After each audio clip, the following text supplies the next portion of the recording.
الحمد لله وكفى وسلام على عباده الذين اصطفى أما بعد قال النبي صلى الله عليه وآله وسلم أفشوا السلام بينكم أو كما قال عليه الصلاة والسلام صدق الله العظيم۔ حضور کائنات پیغمبر دو جہاں صلی اللہ علیہ وآلہ وسلم نے ارشاد فرمایا کہ تم سلام آپس میں پھیلاؤ، اور ایک دوسری حدیث میں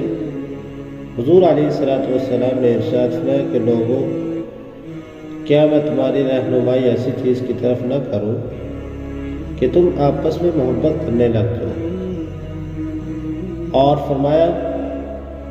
کہ محبت بڑھے گی سلام کو پھیلانے سے،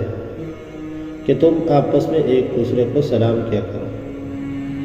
اور ایک اور حدیث میں حضور علیہ السلام نے ارشاد فرمایا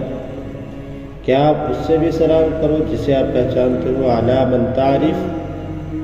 اور اسے بھی سلام کرو جسے آپ نہیں پہچانتے علی من لا تعرف۔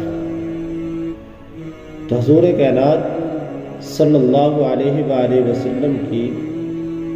اس بات اور اس حدیث کا اثر صحابہ کرام کے اوپر اتنا زیادہ ہوا کہ جب دو صحابی آپس میں گفتگو کرتے ہوئے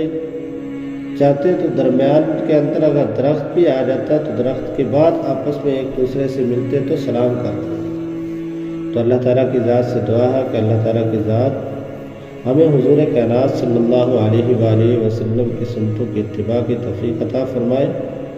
اور سلام کو زیادہ سے زیادہ پھیلانے والا بنائے۔ وآخر دعوانا الحمدللہ رب العالمین۔